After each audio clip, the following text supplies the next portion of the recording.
All right, guys, absolutely insane immigration updates amidst Trump's push for mass deportation here in the US. So, the latest move is that he basically just had hundreds of supposed Venezuelan migrants rounded up, shackled, thrown onto a plane, and then rushed down to El Salvador to be housed in this supermax prison complex, where they're widely known for human rights abuses. More on that here in a second.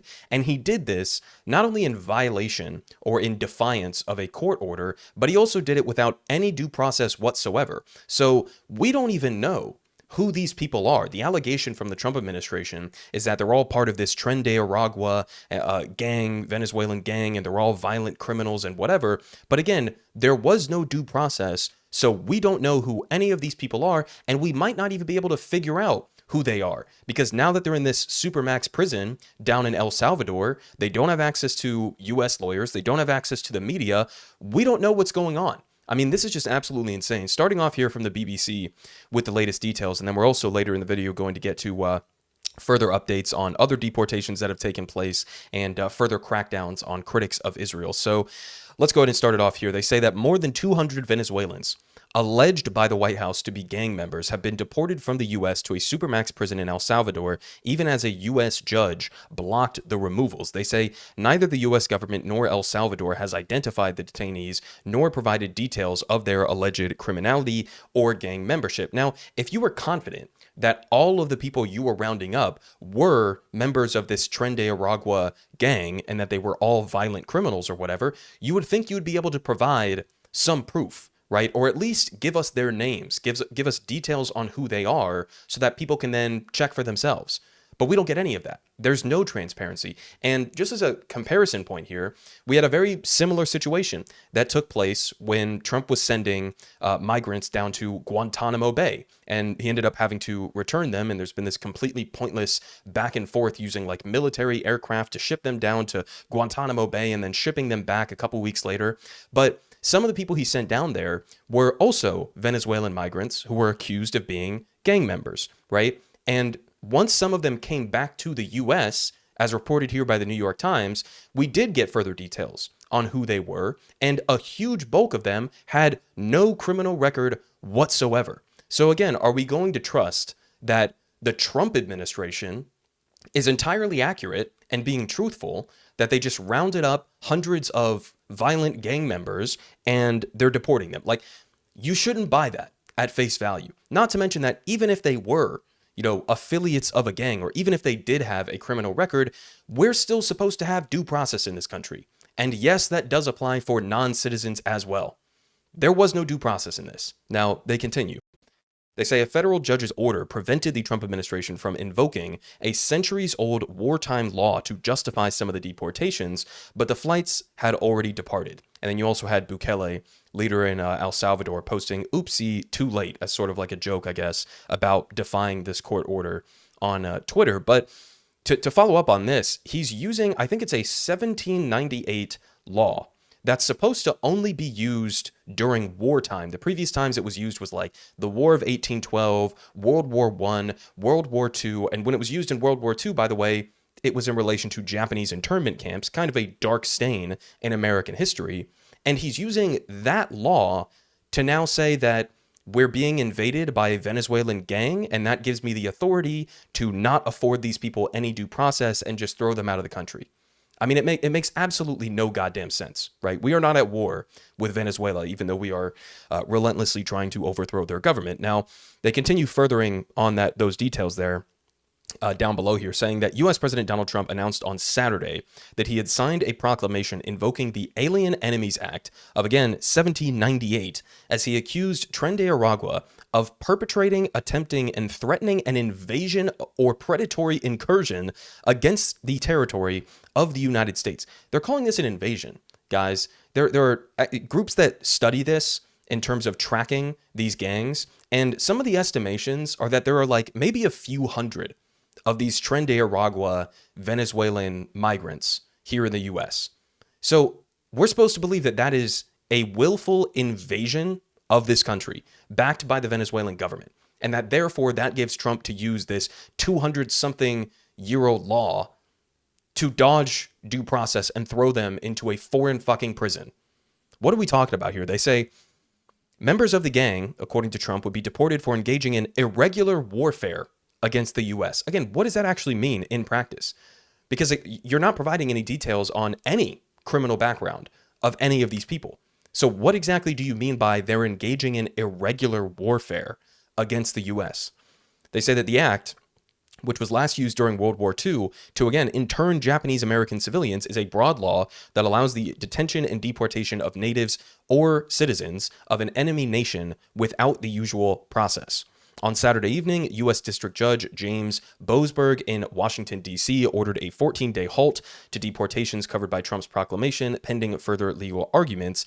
After lawyers told him that the planes with deportees had already taken off, the judge gave a verbal order for the flights to turn back, U.S. media reported, although that directive did not form part of his written ruling. So again, they're defying this judge's ruling, right? This judge is supposed to have precedence in this situation, right? This is our whole system of checks and balances. There are a lot of Republicans who have their hair on fire at the idea that a judge would be able to block something illegal that the president is doing, or at least in this case to give a 2-week window for legal arguments to take place. But that's how our system is supposed to work in theory, right? You're supposed to have independent branches of the government that can provide a check on one another. Trump doesn't view the presidency in that way. He views it as a kingship. So there are no checks and balances that he's going to listen to.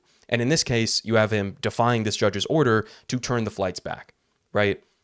Now, we also have down here some takes from rights groups who condemned Trump, accusing him of using a 227-year-old law to circumvent due process. You had Amnesty International writing on X that the deportations were, quote, yet another example of the Trump administration's racist targeting of Venezuelans based on sweeping claims of gang affiliation.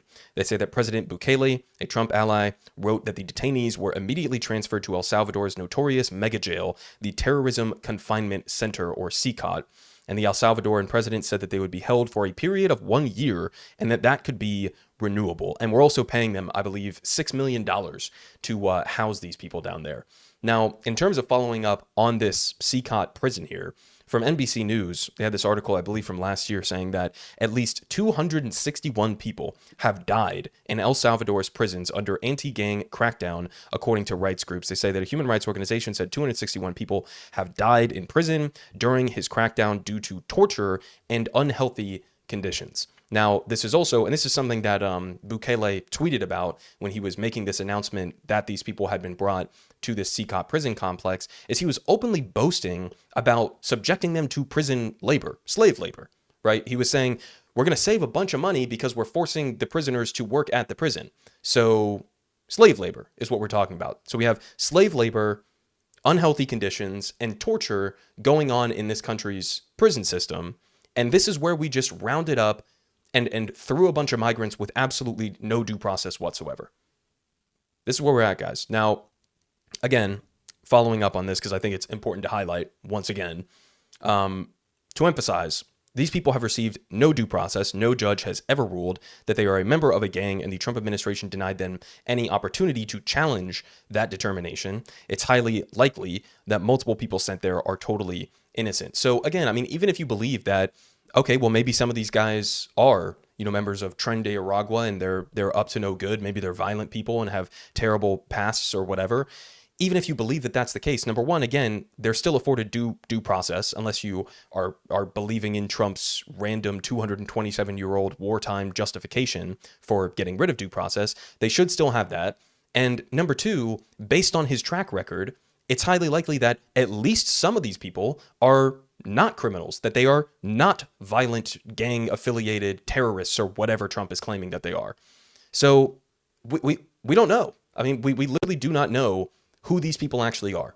Now, as a part of the court proceedings during all of this, we have this wild claim here from the Trump DOJ, who are now arguing that the president can unilaterally deport anyone he wants without any statutory authority, just on his inherent authority as president over national security.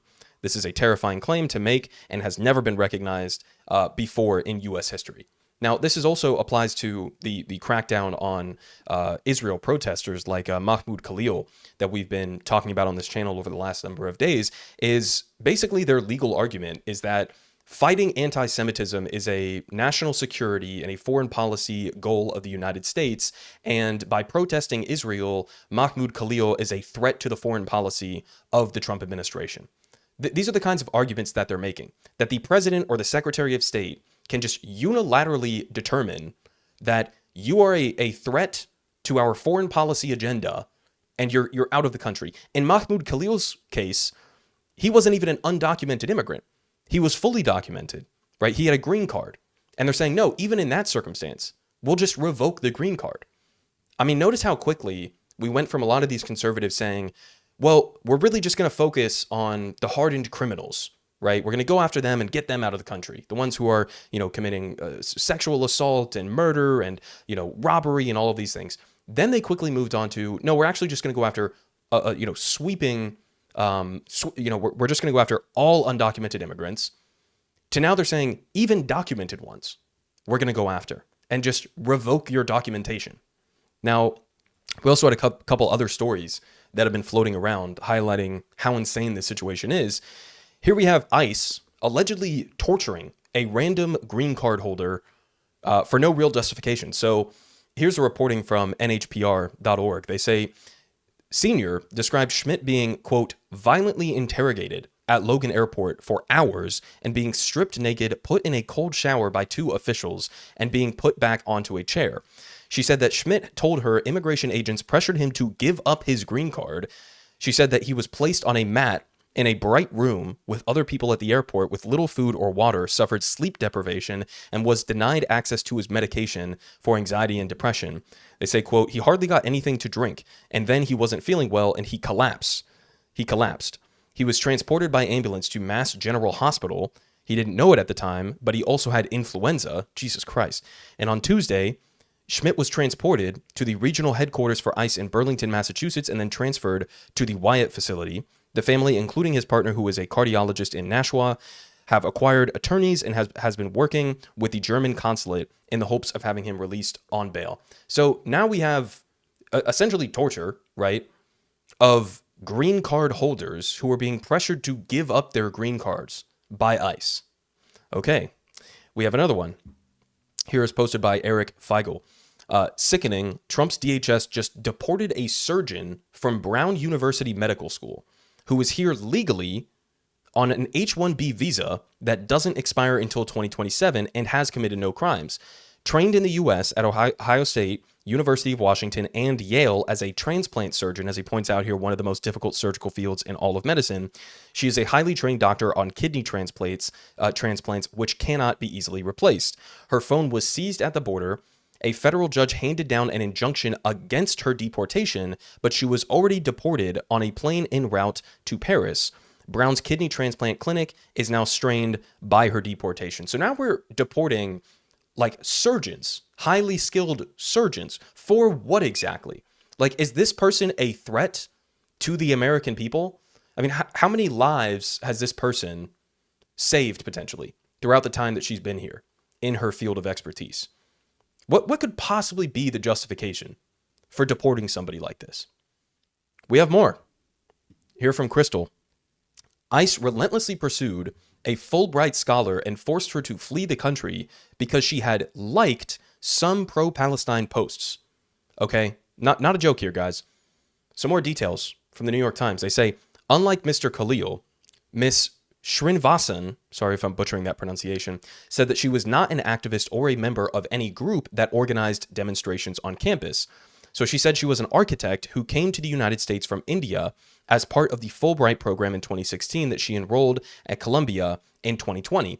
She said that she was in her 5th year of an urban planning doctoral program at the Graduate School of Architecture, Planning, and Preservation and was supposed to graduate in May. She said that her activity on social media had been mostly limited to liking or sharing posts that highlighted, quote, human rights violations in the war in Gaza. And she said that she has signed several open letters related to the war, including one by architecture scholars that called for Palestinian liberation. She says, I'm just surprised that I'm a person of interest. I'm kind of like a rando, absolute rando.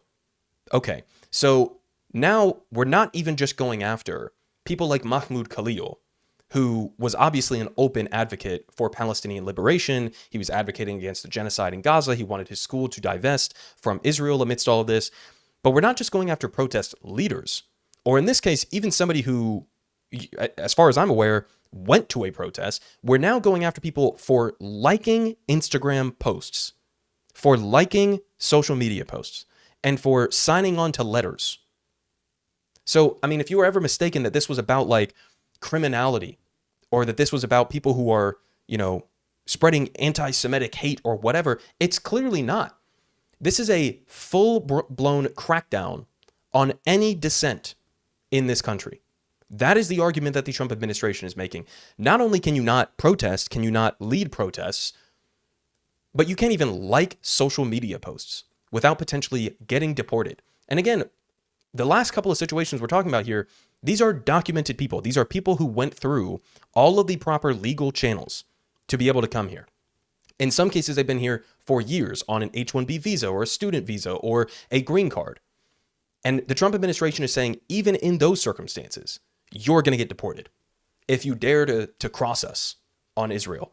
At the same time, we also have apparently the U.S. Department of Justice doing a probe into Colombia protests for terrorism violations. So now they're also broadening this to potentially try to go after and to prosecute students under terrorism charges. Terrorism charges for, again, protesting a genocide that our government has been fully complicit in. Finishing off here, some broader context on ICE. I mean, just to put into perspective how hard they're cracking down on pro-Palestine protests. They say here that ICE has paused its human trafficking and drug smuggling investigations to have agents monitor social media for posts and likes from pro-Palestine students.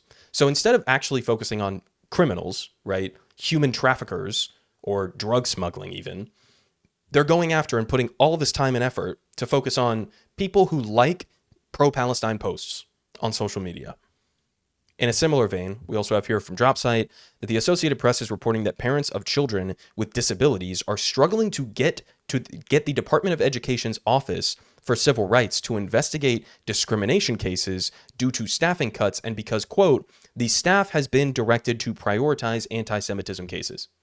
So now you also have parents who have children with disabilities who are trying to get help from the Department of Education who can't get that help because the department is too busy, again, looking into anti-Semitism cases. In this case, we mean any situation that involves a protest against Israel. So I'll leave you guys off with that. This is absolutely insane, guys. There is no way to be hyperbolic or to exaggerate what's going on here. Trump is by far the most anti-free speech president that we have had in modern American history. Okay. And in terms of the mass deportations, we're now escalating this to there is no due process. You can be overnight arrested, shackled, thrown onto a plane, and shipped off to a maximum security prison in a foreign country with no due process. And even the courts won't be able to save you because we'll just ignore the courts. I mean, we are witnessing a very, very quick spiral to outright fascism in this country. Politic guy has the best politics. Believe me, no one does it like him.